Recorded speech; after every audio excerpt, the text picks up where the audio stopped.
This is the Resilient Advisor Podcast, the show for high-performing financial advisors.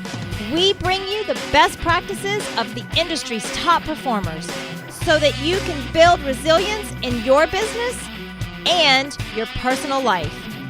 Here is your host, Jay Coulter. Thanks for downloading this episode of the Resilient Advisor Podcast. In this episode, I'm going to play for you an interview that I conducted with 10-year NFL veteran Jon McGraw on building a performance mindset. You may be thinking, what does that have to do with the business of being a financial advisor? You see, Jon lived out his childhood dream. He grew up in the Midwest, a Kansas City Chiefs fan. After working hard through high school, through his college playing days at Kansas State, he got to the NFL and played for his hometown Kansas City Chiefs. Once he was there, he found that he was miserable. After he retired, he became infatuated with finding out why that was and how that experience could have been different. I cannot tell you how many times over the past 20 years I've sat down with financial advisors who were doing what they thought they wanted to do, what they probably also should be doing for a living, but are very, very unhappy. His thoughts on what to do in that situation, I think you'll find incredibly enlightening. I hope you enjoyed this interview with Jon McGraw. Joining me today is 10-year NFL veteran Jon McGraw. Listeners of this podcast know that we like to tell stories of struggle and redemption, and I can promise listeners that you will not be disappointed with this episode. Jon, thanks for coming on the podcast. Thanks for having me, Jay. All right, so as a way of background, Jon is an academic All-American out of Kansas State, a second-round NFL draft pick by the New York Jets. He recently retired after a 10-year NFL career that finished with his hometown Kansas City Chiefs. While in the NFL, he served as both team captain as well as team representative for the NFL Players Association, and Jon also completed business management programs at both Harvard and Wharton. Today, Jon is a speaker, trainer, and co-founder of a company called Vision Pursue. Now, I want to be clear here. Jon's become a friend of mine, so I want to take a little bit of a different approach to this podcast and not make it so much of an interview as more of a conversation.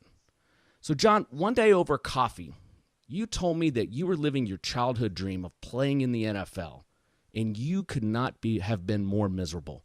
Tell us a little bit about that. Yeah, so like a lot of small town kids, I had the dream of playing professional sports and playing in the NFL. Actually, I had two dreams growing up in a small town in Kansas. One was to play football at Kansas State. The second was to play football in the NFL, and I got to do both of those. As you mentioned, I walked on at Kansas State, earned a scholarship, became a starter, and then an All-American, second-round draft pick to the Jets, and spent 10 years in the NFL. You know, and it wasn't until towards the end of my career where I really looked back and began to reflect on that experience, and most of it wasn't a really great experience. And in this one hand, I kind of had this vision of I'm living my dream and getting to do some really cool things. I want to be real clear that there were some really great experiences about playing football at Kansas State in the NFL, great friendships and really cool things. But on the whole, most of it was a very stressful experience, and a lot of pressure and expectations, a lot of uncertainty. And what I realized was that I was just very ill-equipped to handle the pressures that went along with that, and it really diminished the overall experience. And now looking back on it, it really diminished my performance as well. When you and I went a little deeper on that while we're having coffee, you talked about this concept of A to B. Could you start at the beginning explaining that concept to our listeners like they're in 8th grade? Because I find it to be really one of the more powerful cornerstones of your program. Yeah. So we're all brought up to think that are all brought up with the capacity to grow and to improve and to master a skill and to become really good at something. And in our culture, athletics and sports are really big parts of it. And so I was fortunate to be a good athlete. And so at a young age, I just began to figure out that, hey, I can improve and I can get better. and I can make things kind of the way I think they should look. And we do that in every area of our lives where this is my health and this is my profession, these are my relationships, my finances, and this is how I think it should look. And so I'm going to set out on a course to try and make that a reality. The problem is that what can easily happen is our current situation all of a sudden becomes no longer good enough. And so there's this state of dissatisfaction, a state of restlessness and irritability because things aren't the way they're supposed to be. The other emotion that can be invoked by this is fear or anxiety, because if my life should look different than how it is right now, and it's going to take whatever it's going to take, what if I can't get there? Or in other words, what if I fail? And what if my life is never going to look the way I think it should look? And so pretty soon we get stuck in these two primary motivators of either dissatisfaction or greed, if you will, or fear and anxiety, because what if I can't get there? And for me, for most of my career, anxiety, fear of failure was my big driver. And on one hand, it really helped me to succeed because I was willing to sacrifice and give up almost everything to try to get to that B. That B for me was playing football in college and then playing in the NFL. The problem is it cost me a whole lot.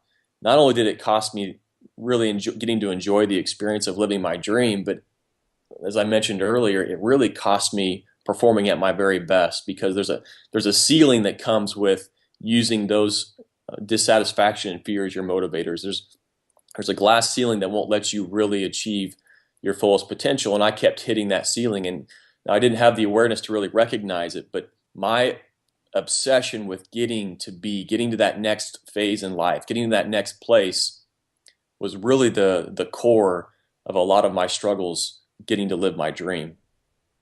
Always chasing that B. You never get there. You're trying to move from A to B, and as soon as you get to B, it becomes A again. That's right. Yes. Yep. You realize it's a mental construct. It's something that you have to get to in order to feel okay. And as you said, you get there and it feels good for a few moments, and then the feeling's gone. And pretty soon you're chasing that next thing. And we call it playing the wrong game. And I played the wrong game for a long time. And if you have talent and work ethic and determination and all those things, intelligence, you can play that game for a long time. But pretty soon you find that it really is empty. And there's a much better game to play that not only allows you to perform at a higher level, but allows you to enjoy the experience of life. To take it to another level, you even said in our conversation once that you were playing a game that you could not win. Yes, that's right. Yeah, and as you mentioned, the B, once you get to B, it just becomes your new A, and your new A is never good enough. By definition, it's not good enough. And you need that dissatisfaction to be motivated to move on. And so, you're playing a game you can't win. And unfortunately, there's a lot of programs out there that can help you perform better, even mental skills type training programs like what we teach. The problem is it's just teaching you to play the wrong game better. And ultimately, you're going to hit more Bs, and maybe you're going to perform at the highest level, maybe even become a master of what you do. But the problem is what's it really going to cost you? And in the A to B paradigm, there's always a cost. And in my experience and the experience of a lot of guys that I played with, played for, it's just the cost is always more than what you receive in benefit. It's always more, and it's at the end of the day, it's not worth it. And you reached an inflection point during your career with Kansas City when there was a coaching change, correct? I did, yeah. So I went from a completely different coaching regime. And in fact, as the new coach and management came in, I was surprised they re-signed me. And so, figuring my career was really coming to an end here, they re-signed me, but I was really a bubble guy and probably a camp guy. More than likely was going to make it through camp. And so what happened for me was I went into training camp for the first time fully expecting to get cut, and that being the case, I really kind of let go of the results, right? I let go of needing things to be a certain way, needing to make the team, needing to perform a certain way, and I just went in and said, hey, I'm going to enjoy my last couple weeks of football here before football is over. And I still worked just as hard and focused just as hard, but the pressure was off of trying to trying to achieve something specific, trying to get an outcome. And it was really just about the process of playing football again, which one made football a lot more enjoyable. And then, as you can imagine, I ended up having one of the best camps of my career and go from a bubble guy to a team captain. And the next few years of my career, even though I'm declining athletically, were by far the most productive of my career and the most enjoyable of my career. Now, I couldn't sustain it the whole time because I really didn't understand what was going on. But it made a significant shift, and that's really what fascinated me after I retired, to begin studying the psyche, what's going on here in relation to performance, and how a really subtle paradigm shift can make such a huge difference in one's emotional state and also performance. So from a bubble guy to a team captain, just by changing the mindset of how you looked at performance.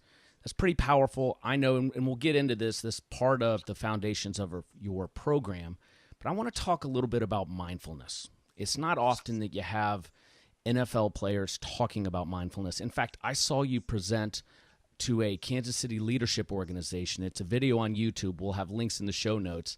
And you asked the audience if they thought mindfulness was just Middle Eastern hogwash. And it was interesting. Most of the folks raised their hand and nodded their heads. Tell us a little bit about mindfulness and how it has helped you develop that performance mindset. Yeah, so mindfulness is a really great contemplative practice that you can do almost any time, and the practice is really about quieting the analytical part of your thinking mind, or the voice, the chatter, right, that's always talking, and learning how to engage with the present moment, engage with life, which can only ever happen in the present moment right now.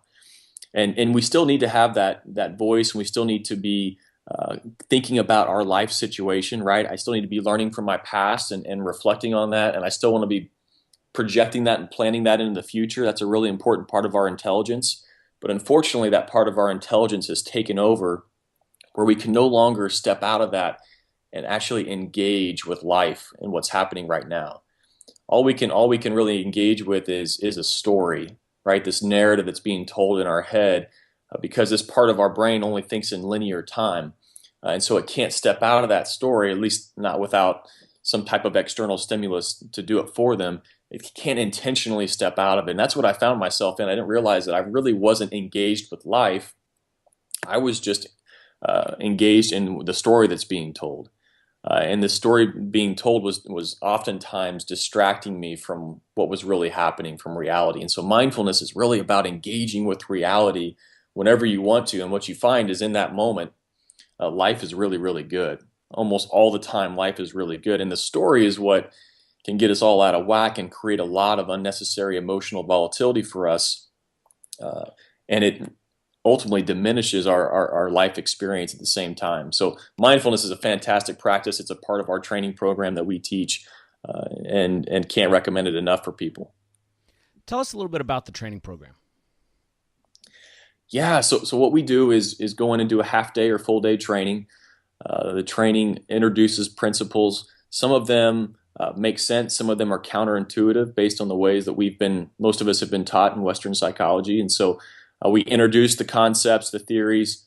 Then we tell lots of stories and use videos to drive home the application. And then once that is done, then we have developed a mobile app that's designed to deliver daily practices, because this is something that for most just requires daily practice. It's like working out. It requires exercise of the brain, but the key is that it's exercising a very different part of the brain than what we typically exercise educationally and professionally, and even just the way we engage with the world around us. So it's a very different way of exercising, with the goal being to create brain balance between the analytical thinking mind and the experiential intelligence part of our mind.